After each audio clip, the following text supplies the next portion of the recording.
అస్సలాముఅలైకుం వరహమతుల్లాహి వబర్కాతు. అందరికీ నమస్కారం. నా పేరు మొహమ్మద్ జియావుల్ హక్.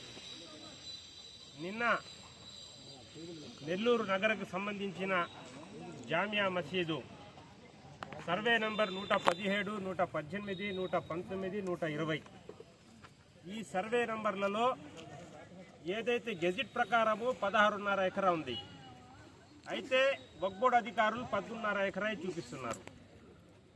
మొన్న జరిగిన వైసీపీ మైనార్టీ నాయకుల యొక్క సమావేశంలో మా నాయకులు కోరింది ఏంటంటే, అజీజ్ భాయ్ మీరు ఏం చేయదలుచుకుంటున్నారు, ఈ స్థలాన్ని ఆ వివరణ ఇవ్వాలని కోరగా నిన్న రాష్ట్ర వక్ఫ్ బోర్డు చైర్మన్ అజీజ్ గారు ఇక్కడ ఇచ్చేసి ఆ వివరణ ఇస్తూ ఆయన చెప్పడం ఏం జరిగింది, కానీ నేను ఢిల్లీకి వెళ్ళి ఢిల్లీలో అక్కడ IAS IPS వాళ్లతో సమావేశం పెట్టి వాళ్లతో చర్చించి మా రాష్ట్ర మైనార్టీ ముస్లిం బిడ్డల కోసం ఒక ప్రత్యేక పాఠశాల ఏర్పాటు చేయాలి, దానికోసం 15 కోట్లు కావాలన్నారు. అంటే ఈ ముస్లిం సమాజం కోసం ఈ రాష్ట్ర ప్రభుత్వం వద్ద 15 కోట్లు లేవా అని అడుగుతున్నా. అంటే అంత దిగజారి పరిస్థితులు ఈరోజు రాష్ట్ర ప్రభుత్వం ఉంది. అంటే 500 కోట్ల యొక్క స్థలాన్ని మీరు తాకట్టు పెట్టి 15 కోట్లు తెచ్చేదానికి ప్రయత్నిస్తున్నారా?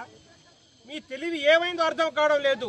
ఈరోజు రాష్ట్రంలో సుమారు అన్యాక్రాంతం అయిపోగా మిగిలిన 36,000 ఎకరాలు ఈరోజు అన్యాక్రాంతం కాకుండా ఈరోజు రాష్ట్రంలో ఉంది.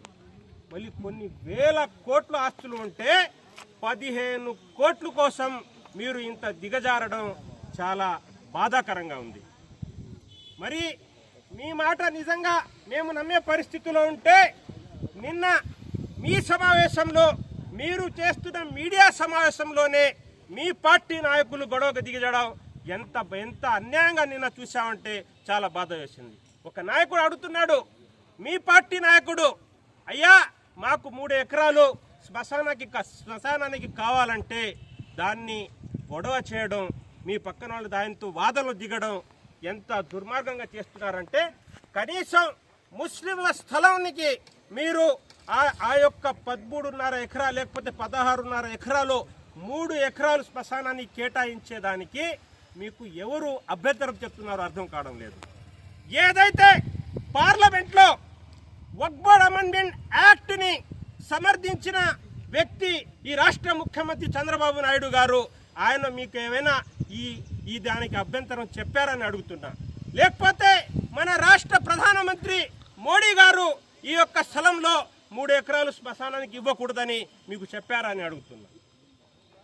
మనం చూసాం, వక్ఫ్ బోర్డ్ అమెండ్మెంట్ బిల్లు పాస్ అయితే ముస్లింలు అన్యాయం అయిపోతారు, మా స్థలాలు మాకు దక్కకుండా చేస్తారని ఆ యొక్క బిల్ని మన యొక్క వైఎస్ఆర్ కాంగ్రెస్ పార్టీ ఎంపీలు పార్లమెంట్లో వ్యతిరేకించడం మనం చూసాం. మరి ఏదైతే అనుమానం ఉండిందో అదే ఈరోజు మనకు కనబడుతుంది.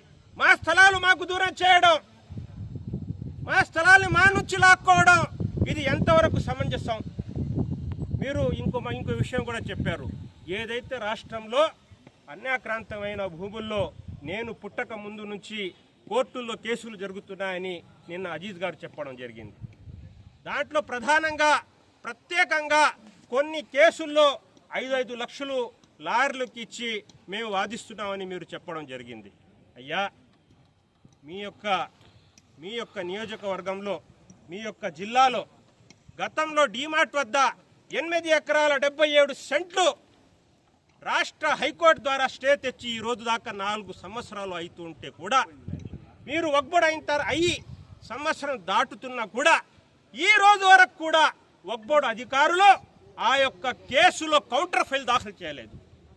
అంటే ఆ స్థలం వక్ఫ్ బోర్డుది అయి ఉంటే మరి ఎందుకు దాఖలు చేయలేదు? ఈ రోజు వరకు మున్సిపల్ కార్పొరేషన్ వాళ్ళు కూడా డాక్యుమెంటు అక్కడ అప్లై చేసుకోలేదు, ఎందుకంటే ఆ స్థలం డాక్యుమెంట్ వాళ్ళ దగ్గర లేదు కాబట్టి. మరి ఇంత క్లియర్ కట్గా ఉన్న ఆస్తి మనకు దక్కే యొక్క అవకాశం ఉన్నప్పుడు కూడా కోర్టులో కౌంటర్ దాఖలా చేయకపోయినా మీరు ఈరోజు రాష్ట్రం మొత్తం ఆస్తులు కాపాడతారంటే మేము నమ్మాలని అడుగుతున్నాం. కావున దయచేసి ఇక్కడ మీరు ఏం చేయాలని కూడా మా నాయకులందరినీ పిలిచి వాటితో మాట్లాడి చర్చించి తర్వాత మీరు ఏదైనా నిర్ణయం తీసుకోవాలని ఈ శుభాముఖంగా మీకు తెలియజేస్తున్నాను.